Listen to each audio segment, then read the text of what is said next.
El muro. Novela de Jean-Paul Sartre. Nos arrojaron en una gran sala blanca, y mis ojos parpadearon porque la luz les hacía mal. Luego vi una mesa y 4 tipos detrás de ella, algunos civiles que miraban papeles. Habían amontonado a los otros prisioneros en el fondo, y nos fue necesario atravesar toda la habitación para reunirnos con ellos. Había muchos a quienes yo conocía y otros que debían de ser extranjeros. Los 2 que estaban delante de mí eran rubios con cabezas redondas. Se parecían. Franceses, pensé. El más bajo se subía todo el tiempo el pantalón. Estaba nervioso. Esto duró cerca de 3 horas.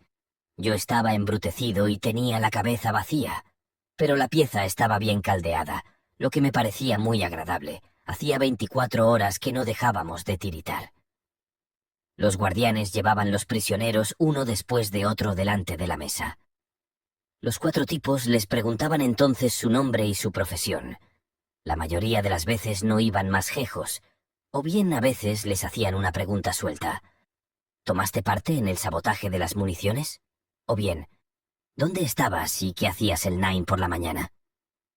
No escuchaban la respuesta, o por lo menos parecían no escucharla.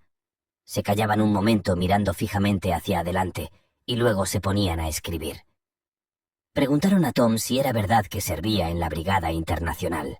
Tom no podía decir lo contrario debido a los papeles que le habían encontrado en su ropa. A Juan no le preguntaron nada, pero en cuanto dijo su nombre, escribieron largo tiempo. «Es mi hermano José el que es anarquista», dijo Juan. «Ustedes saben que no está aquí. Yo no soy de ningún partido, no he hecho nunca política». No contestaron nada. Juan dijo todavía. «No he hecho nada. No quiero pagar por los otros». Sus labios temblaban. Un guardián le hizo callar y se lo llevó. Era mi turno. «¿Usted se llama Pablo Ivieta?» Dije que sí. El tipo miró sus papeles y me dijo: «¿Dónde está Ramón Gris?» «No lo sé. Usted lo ocultó en su casa desde el 6 al 19. «No». Escribieron un momento y los guardianes me hicieron salir. En el corredor Tom y Juan esperaban entre 2 guardianes. Nos pusimos en marcha. Tom preguntó a uno de los guardianes: «¿Y ahora?» «¿Qué?», dijo el guardián. «¿Esto es un interrogatorio o un juicio?» «Era el juicio», dijo el guardián. «Bueno, ¿qué van a hacer con nosotros?» El guardián respondió secamente: «Se les comunicará la sentencia en la celda». En realidad lo que nos servía de celda era uno de los sótanos del hospital. Se sentía terriblemente el frío, debido a las corrientes de aire. Toda la noche habíamos tiritado, y durante el día no lo habíamos pasado mejor.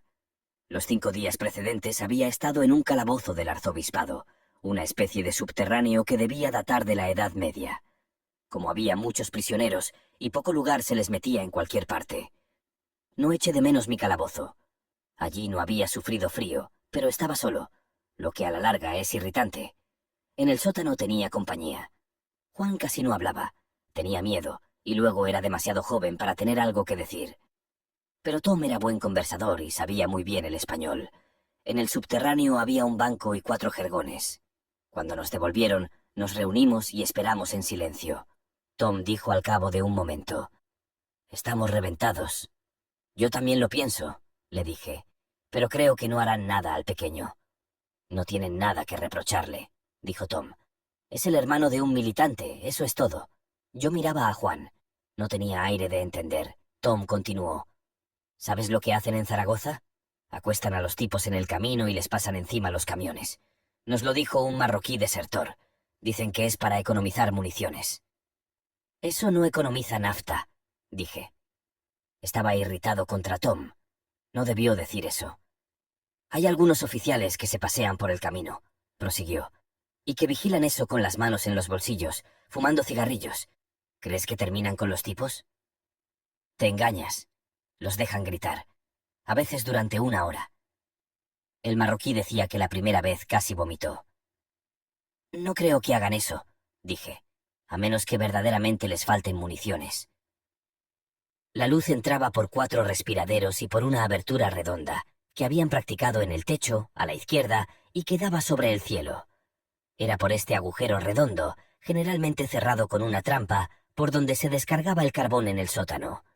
Justamente debajo del agujero había un gran montón de cisco, destinado a caldear el hospital, pero desde el comienzo de la guerra se evacuaron los enfermos y el carbón quedó allí, inutilizado. Le llovía encima en ocasiones porque se habían olvidado de cerrar la trampa. Tom se puso a tiritar. «Maldita sea, tirito», dijo. «Vuelta a empezar». Se levantó y se puso a hacer gimnasia. A cada movimiento la camisa se le abría sobre el pecho blanco y velludo. Se tendió de espaldas, levantó las piernas e hizo tijeras en el aire. Yo veía temblar sus gruesas nalgas. Tom era ancho, pero tenía demasiada grasa. Pensé que balas de fusil o puntas de bayonetas iban a hundirse bien pronto en esa masa de carne tierna como en un pedazo de manteca. Esto no me causaba la misma impresión que si hubiera sido flaco. No tenía exactamente frío, pero no sentía la espalda ni los brazos.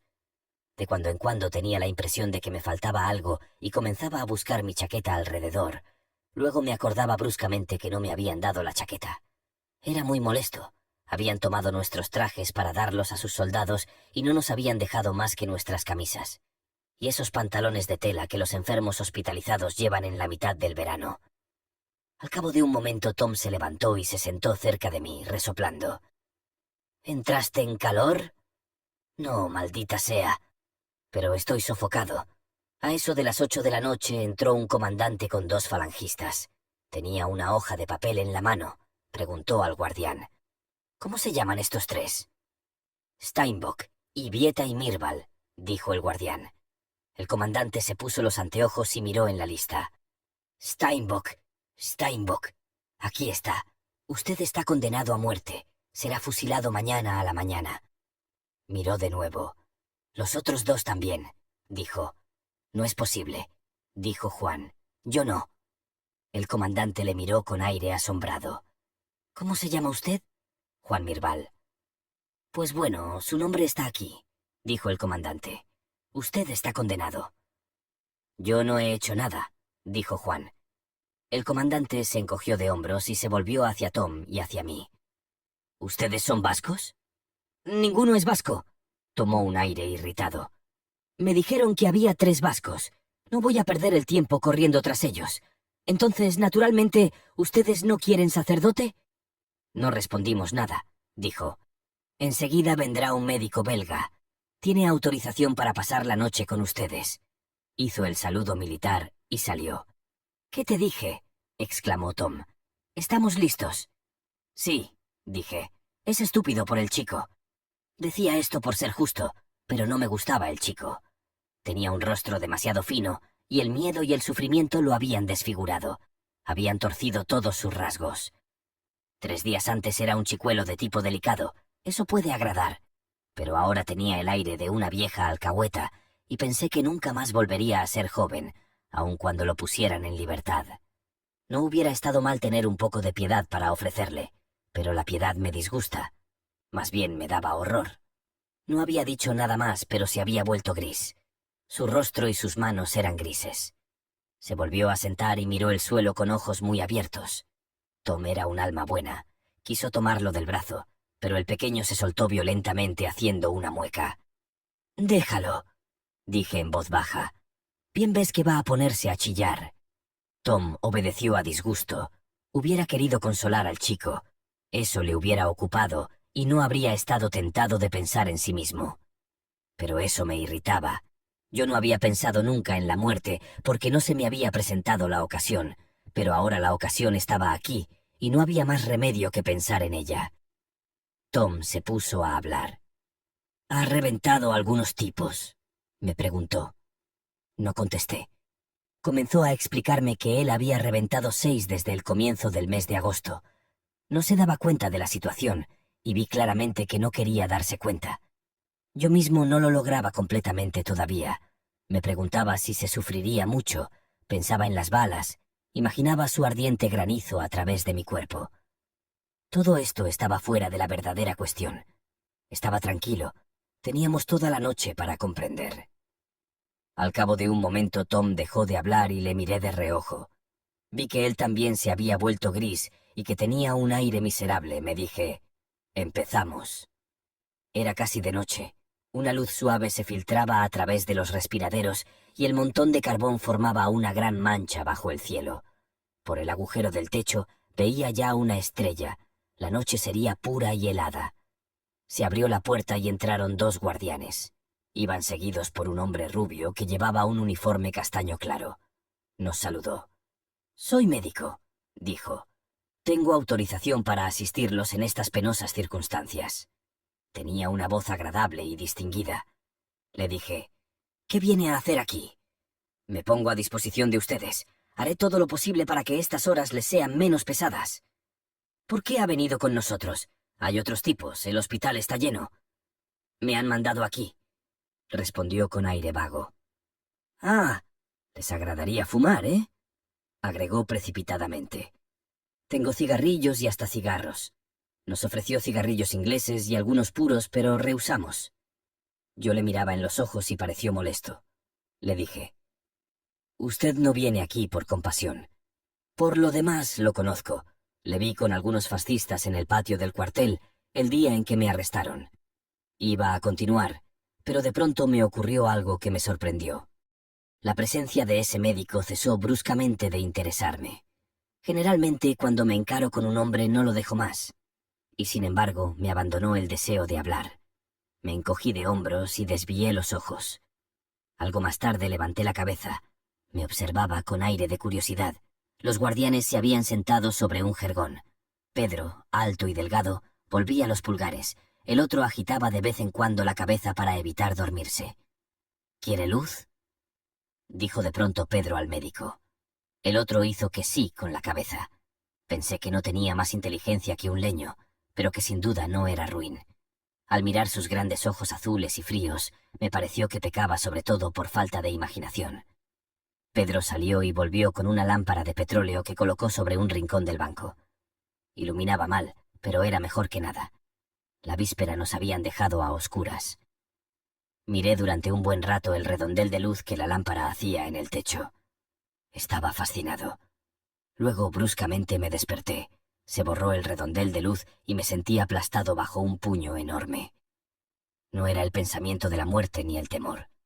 Era lo anónimo. Los pómulos me ardían y me dolía el cráneo. Me sacudí y miré a mis 2 compañeros. Tom tenía hundida la cabeza entre las manos. Yo veía solamente su nuca gruesa y blanca. El pequeño Juan era, por cierto, el que estaba peor. Tenía la boca abierta y su nariz temblaba.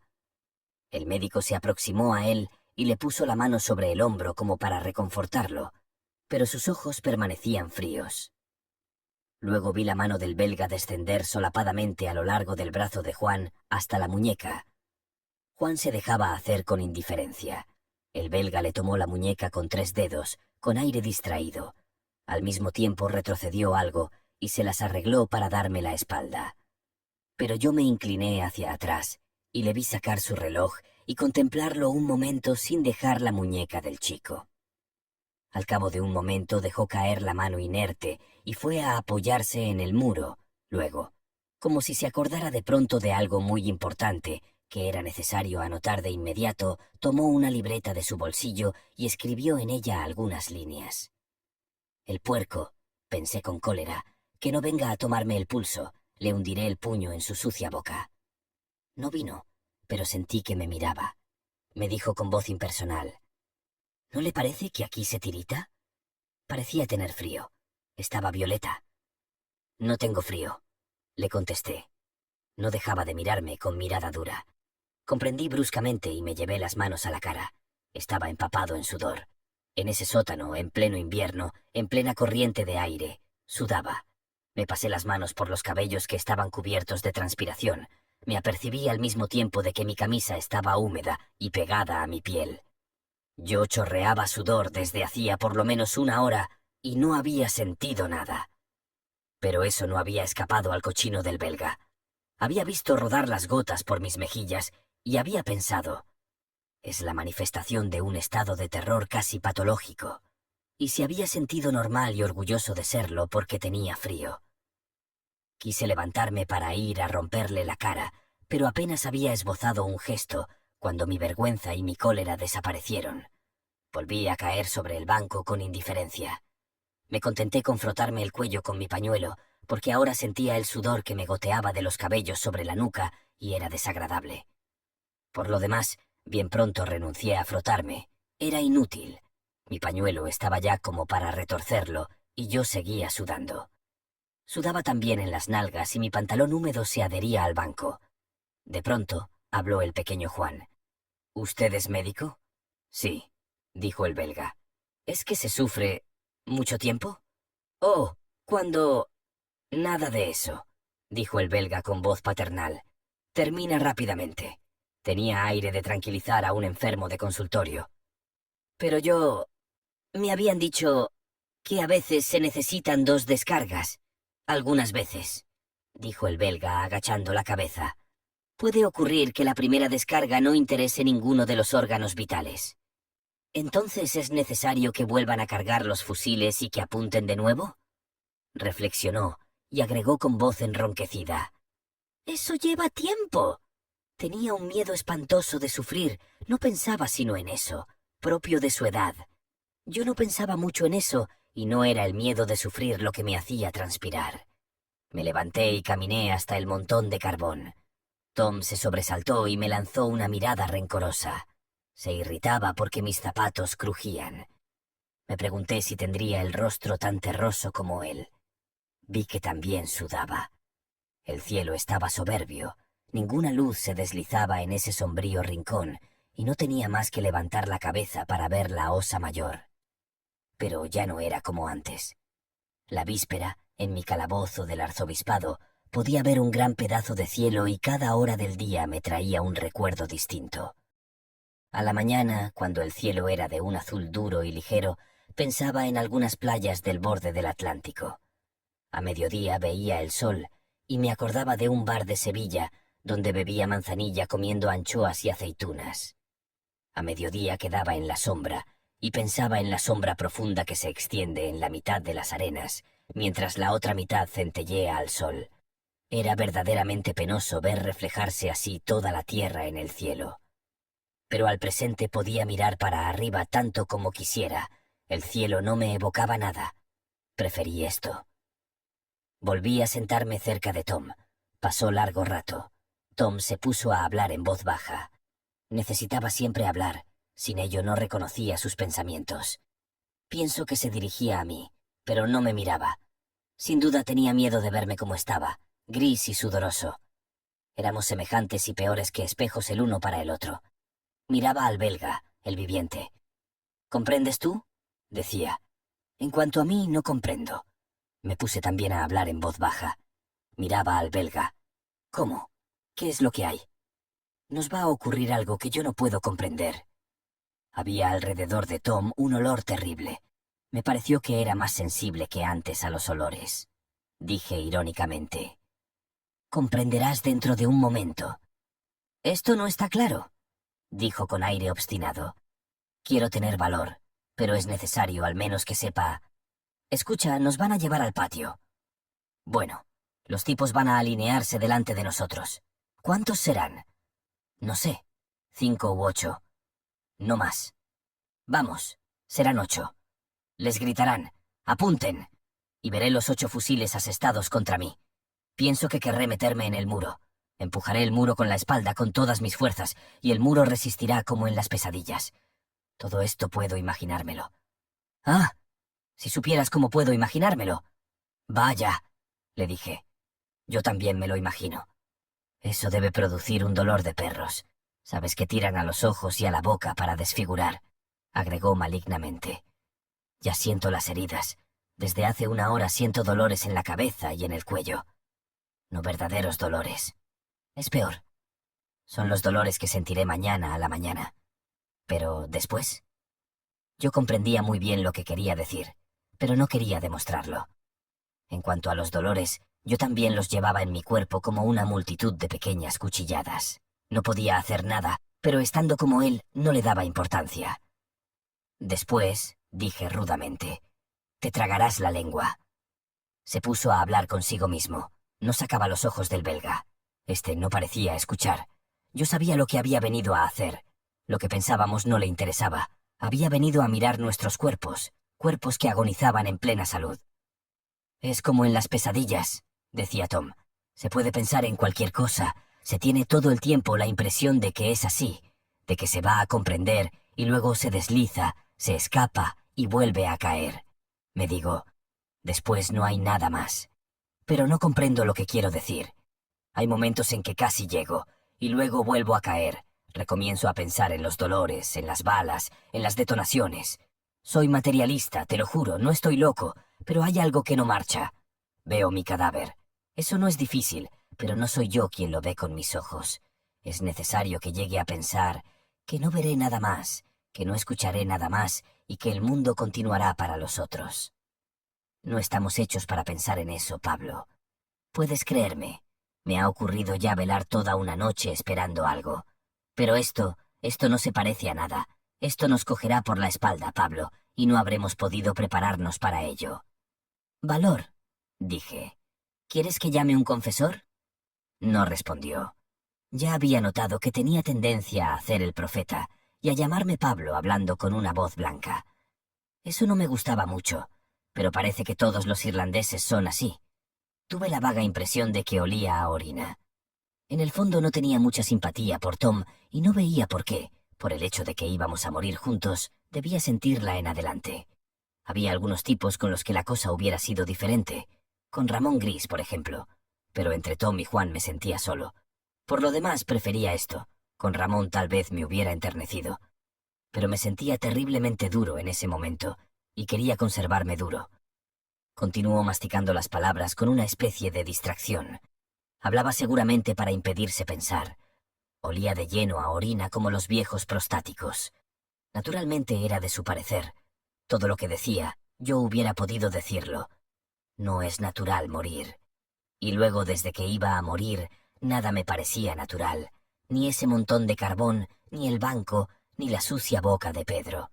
Solo que me disgustaba pensar las mismas cosas que Tom. Y sabía bien que a lo largo de toda la noche, dentro de 5 minutos, continuaríamos pensando las mismas cosas al mismo tiempo, sudando y estremeciéndonos al mismo tiempo. Le miraba de reojo, y por primera vez me pareció desconocido. Llevaba la muerte en el rostro. Estaba herido en mi orgullo. Durante 24 horas había vivido al lado de Tom. Le había escuchado, le había hablado, y sabía que no teníamos nada en común. Y ahora nos parecíamos como 2 hermanos gemelos, simplemente porque íbamos a reventar juntos. Tom me tomó la mano sin mirarme. «Pablo», me preguntó si es verdad que uno queda aniquilado. Desprendí mi mano y le dije, «Mira entre tus pies, cochino». Había un charco entre sus pies y algunas gotas caían de su pantalón. «¿Qué es eso?», dijo con turbación. «Te orinas en el calzoncillo». «No es verdad», dijo furioso. «No me orino. No siento nada». El belga se aproximó y preguntó con falsa solicitud, «¿Se siente usted mal?» Tom no respondió. El belga miró el charco sin decir nada. «No sé qué será», dijo Tom con tono huraño. «Pero no tengo miedo. Les juro que no tengo miedo». El belga no contestó. Tom se levantó y fue a orinar en un rincón. Volvió abotonándose la bragueta, se sentó y no dijo una palabra. El belga tomaba algunas notas. Los 3 le miramos porque estaba vivo. Tenía los gestos de un vivo, las preocupaciones de un vivo. Tiritaba en ese sótano como debían tiritar los vivientes. Tenía un cuerpo bien nutrido que le obedecía. Nosotros casi no sentíamos nuestros cuerpos. En todo caso, no de la misma manera. Yo tenía ganas de tantear mi pantalón entre las piernas, pero no me atrevía. Miraba al belga arqueado sobre sus piernas, dueño de sus músculos, y que podía pensar en el mañana. Nosotros estábamos allí, 3 sombras privadas de sangre. Lo mirábamos y chupábamos su vida como vampiros. Terminó por aproximarse al pequeño Juan. Quiso tantearle la nuca por algún motivo profesional o bien obedeció a un impulso caritativo. Si obró por caridad fue la sola y única vez que lo hizo en toda la noche. Acarició el cráneo y el cuello del pequeño Juan. El chico se dejaba hacer sin sacarle los ojos de encima. Luego, de pronto, le tomó la mano y la miró de modo extraño. Mantenía la mano del belga entre las dos suyas, y no tenían nada de agradable esas dos pinzas grises que estrechaban aquella mano gruesa y rojiza. Yo sospechaba lo que iba a ocurrir, y Tom debía sospecharlo también, pero el belga no sospechaba nada y sonreía paternalmente.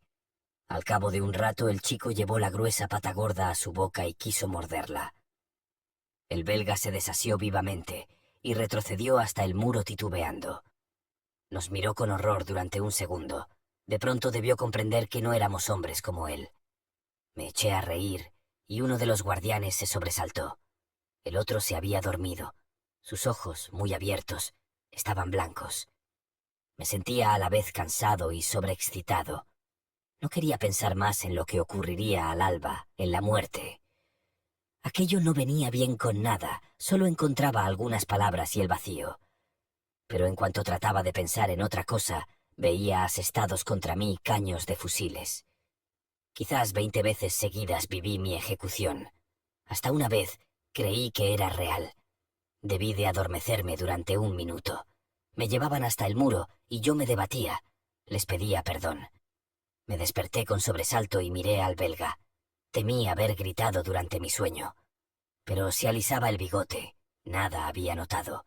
Si hubiera querido, creo que hubiera podido dormir un momento. Hacía 48 horas que velaba. Estaba agotado. Pero no deseaba perder 2 horas de vida. Vendrían a despertarme al alba. Les seguiría atontado de sueño y reventaría sin hacer ni uf. No quería eso. No quería morir como una bestia. Quería comprender. Temía además sufrir pesadillas. Me levanté, me puse a pasear de arriba a abajo y para cambiar de idea me puse a pensar en mi vida pasada. Acudieron a mí, mezclados, una multitud de recuerdos. Había entre ellos buenos y malos, o al menos así los llamaba yo antes. Había rostros e historias. Volví a ver la cara de un pequeño novillero que se había dejado cornear en Valencia, la de uno de mis tíos, la de Ramón Gris. Recordaba algunas historias, cómo había estado desocupado durante 3 meses en 1926, cómo casi había reventado de hambre. Me acordé de una noche que pasé en un banco de Granada. No había comido hacía 3 días, estaba rabioso, no quería reventar. Eso me hizo sonreír. ¿Con qué violencia corría tras de la felicidad, tras de las mujeres, tras de la libertad? ¿Para qué? Quise libertar a España, admiraba a Pi y Margall, me adherí al movimiento anarquista, hablé en reuniones públicas. Tomaba todo en serio como si fuera inmortal. Tuve en ese momento la impresión de que tenía toda mi vida ante mí, y pensé, es una maldita mentira. Nada valía puesto que terminaba. Me pregunté cómo había podido pasear, divertirme con las muchachas. No hubiera movido ni el dedo meñique si hubiera podido imaginar que moriría así. Mi vida estaba ante mí terminada, cerrada como un saco y, sin embargo, todo lo que había en ella estaba inconcluso. Intenté durante un momento juzgarla. Hubiera querido decirme, es una bella vida. Pero no se podía emitir juicio sobre ella, era un esbozo. Había gastado mi tiempo en trazar algunos rasgos para la eternidad, no había comprendido nada. Casi no lo lamentaba.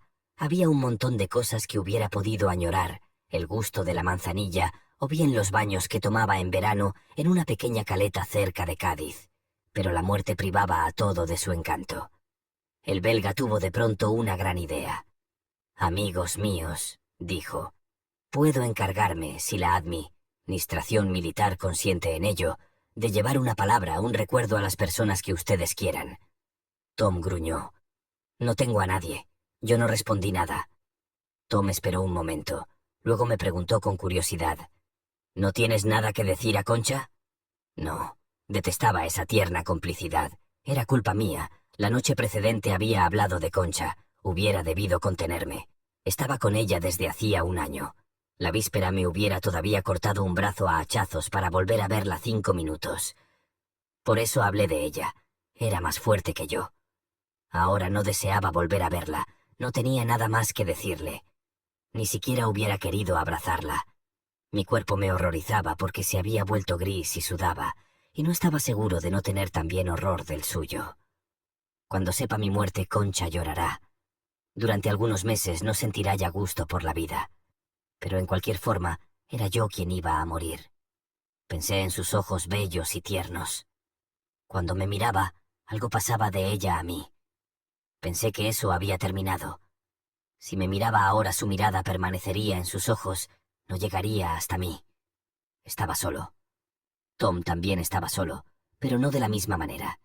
Se había sentado a horcajadas y se había puesto a mirar el banco con una especie de sonrisa. Parecía asombrado. Avanzó la mano y tocó la madera con precaución. Como si hubiera temido romper algo, retiró enseguida vivamente la mano y se estremeció. Si hubiera sido Tom, no me hubiera divertido en tocar el banco. Era todavía comedia irlandesa, pero encontraba también que los objetos tenían un aire raro. Eran más borrosos, menos densos que de costumbre.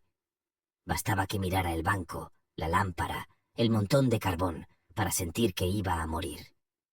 Naturalmente no podía pensar con claridad en mi muerte, pero la veía en todas partes, en las cosas, en la manera en que las cosas habían retrocedido y se mantenían a distancia, discretamente, como gente que habla bajo a la cabecera de un moribundo. Era su muerte lo que Tom acababa de tocar sobre el banco. En el estado en que me hallaba, si hubieran venido a anunciarme que podía volver tranquilamente a mi casa, que se me dejaba salvar la vida, eso me hubiera dejado frío. No tenía más a nadie. En cierto sentido estaba tranquilo. Pero era una calma horrible, a causa de mi cuerpo. Mi cuerpo, yo veía con sus ojos, escuchaba con sus oídos, pero no era mío.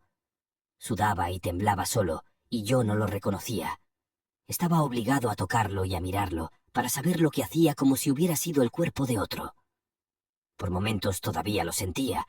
Sentía algunos deslizamientos, especies de vuelcos, como cuando un avión entra en picada, o bien sentía latir mi corazón.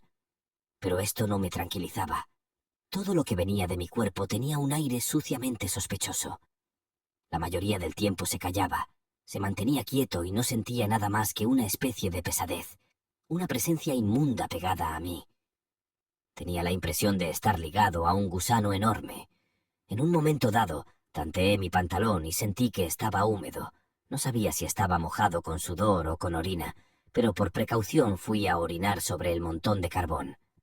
El belga sacó su reloj y lo miró. Dijo: «Son las 3:30. ¡Puerco!». Debió de hacerlo expresamente. Tom saltó en el aire. Todavía no nos habíamos dado cuenta de que corría el tiempo. La noche nos rodeaba como una masa informe y sombría. Ya no me acordaba cuándo había comenzado. El pequeño Juan se puso a gritar.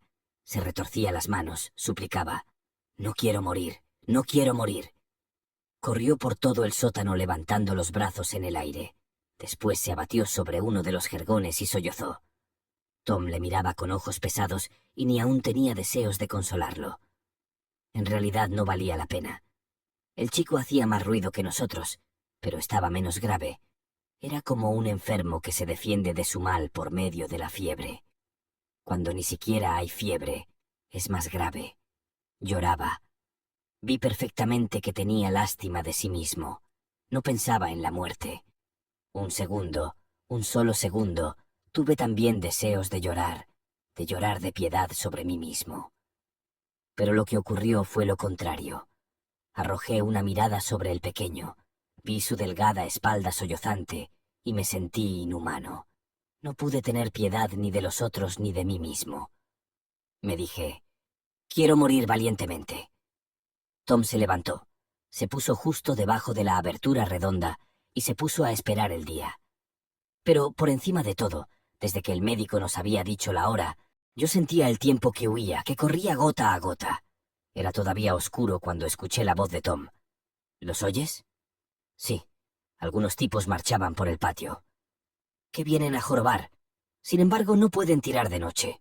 Al cabo de un momento no escuchamos nada más. Dije a Tom: «Ahí está el día». Pedro se levantó bostezando y fue a apagar la lámpara. Dijo a su compañero: «Un frío de perros». El sótano estaba totalmente gris. Escuchamos detonaciones lejanas. «Ya empiezan», dije a Tom.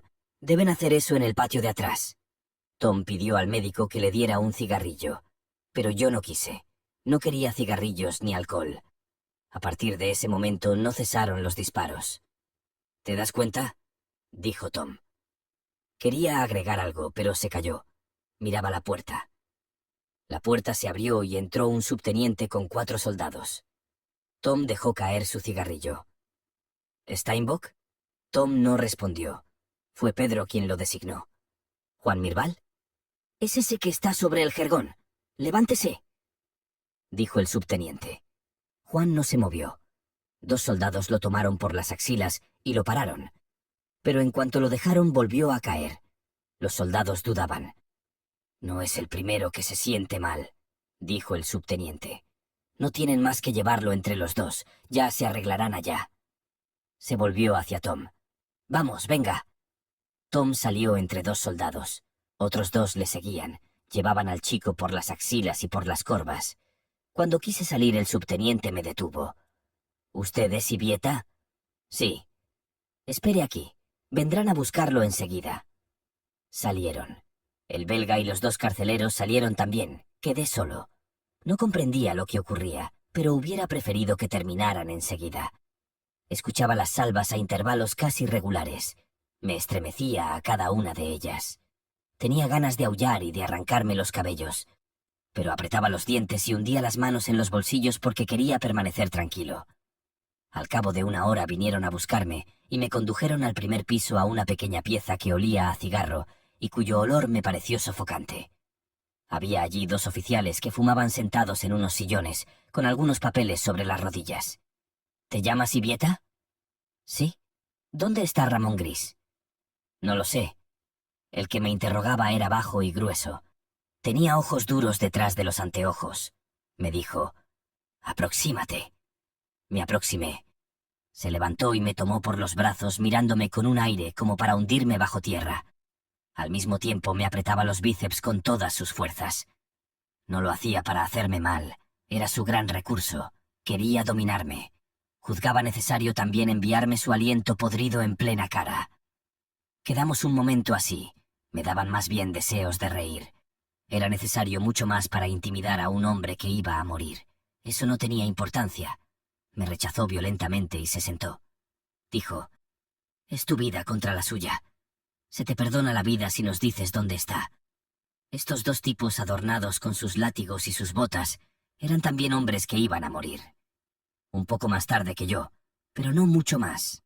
Se ocupaban de buscar nombres en sus papeluchos, corrían detrás de otros hombres para aprisionarlos o suprimirlos.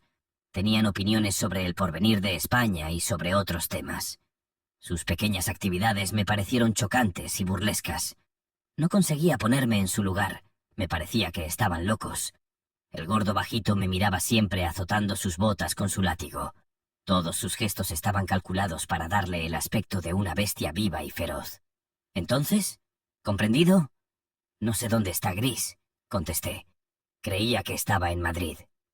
El otro oficial levantó con indolencia su mano pálida. Esta indolencia también era calculada. Veía todos sus pequeños manejos y estaba asombrado de que se encontraran hombres que se divirtieran con eso. «Tienes 1/4 de hora para reflexionar», dijo lentamente. «Llévenlo a la ropería. Lo traen dentro de 1/4 de hora. Si persiste en negar, se le ejecutará de inmediato». Sabían lo que hacían. Había pasado la noche esperando. Después me hicieron esperar todavía 1 hora en el sótano, mientras fusilaban a Tom y a Juan, y ahora me encerraban en la ropería. Habían debido preparar el golpe desde la víspera. Se dirían que a la larga se gastan los nervios, y esperaban llevarme a eso. Se engañaban. En la ropería me senté sobre un escabel porque me sentía muy débil y me puse a reflexionar. Pero no en su proposición. Naturalmente que sabía dónde estaba Gris. Se ocultaba en casa de unos primos a 4 kilómetros de la ciudad. Sabía también que no revelaría su escondrijo, salvo si me torturaban, pero no parecían ni soñar en ello. Todo esto estaba perfectamente en regla, definitivo, y de ningún modo me interesaba. Solo hubiera querido comprender las razones de mi conducta. Prefería reventar antes que entregar a Gris. ¿Por qué? No quería ya a Ramón Gris. Mi amistad por él había muerto un poco antes del alba, al mismo tiempo que mi amor por Concha, al mismo tiempo que mi deseo de vivir. Sin duda le seguía estimando. Era fuerte, pero esa no era una razón para que aceptara morir en su lugar. Su vida no tenía más valor que la mía. Ninguna vida tenía valor. Se iba a colocar a un hombre contra un muro, y a tirar sobre él hasta que reventara. Que fuera yo o Gris u otro era igual. Sabía bien que era más útil que yo a la causa de España, pero yo me cagaba en España y en la anarquía. Nada tenía ya importancia. Y sin embargo yo estaba allí. Podía salvar mi pellejo entregando a Gris, y me negaba a hacerlo. Encontraba eso bastante cómico. Era obstinación. Pensaba, hay que ser testarudo. Y una extraña alegría me invadía. Vinieron a buscarme y me llevaron ante los dos oficiales. Una rata aulló bajo nuestros pies y eso me divirtió. Me volví hacia uno de los falangistas y le dije, ¿vio la rata? No me respondió. Estaba sombrío, se tomaba en serio. Tenía ganas de reír, pero me contenía temiendo no poder detenerme si comenzaba. El falangista llevaba bigote. Todavía le dije, «Tendrían que cortarte los bigotes, perro». Encontré extraño que dejara durante su vida que el pelo le invadiera la cara. Me dio un puntapié, sin gran convicción, y me callé. «Bueno», dijo el oficial gordo. «¿Reflexionaste?» Los miraba con curiosidad como a insectos de una especie muy rara. Les dije, «Sé dónde está. Está escondido en el cementerio, en una cripta o en la cabaña del sepulturero. Era para hacerles una jugarreta. Quería verles levantarse, apretarse los cinturones y dar órdenes con aire agitado». Pegaron un salto. «Vamos allá. Moles, vaya a pedir 15 hombres al subteniente López. En cuanto a ti», me dijo el gordo bajito, «si has dicho la verdad, no tengo más que una palabra, pero lo pagarás muy caro si te has burlado de nosotros». Partieron con mucho ruido, y esperé apaciblemente bajo la guardia de los falangistas. Sonreía de tiempo en tiempo pensando en la cara que iban a poner. Me sentía embrutecido y malicioso. Los imaginaba levantando las piedras de las tumbas, abriendo una a una las puertas de las criptas. Me representaba la situación como si hubiera sido otro, ese prisionero obstinado en hacer el héroe, esos graves falangistas con sus bigotes y sus hombres uniformados que corrían entre las tumbas. Era de un efecto cómico irresistible. Al cabo de una media hora el gordo bajito volvió solo. Pensé que venía a dar la orden de ejecutarme. Los otros debían de haberse quedado en el cementerio. El oficial me miró. No parecía molesto en absoluto. «Llévenlo al patio grande con los otros», dijo. «Cuando terminen las operaciones militares, un tribunal ordinario decidirá de su suerte». Creí no haber comprendido. Le pregunté, «Entonces, ¿no me fusilarán?» «Por ahora no. Después, no me concierne». Yo seguía sin comprender. Le dije, «¿Pero por qué?» Se encogió de hombros sin contestar, y los soldados me llevaron. En el patio grande había un centenar de prisioneros, mujeres, niños y algunos viejos. Me puse a dar vueltas alrededor del césped central. Estaba atontado. Al mediodía nos dieron de comer en el refectorio. 2 o 3 tipos me interpelaron. Debía de conocerlos, pero no les contesté. No sabía ni dónde estaba.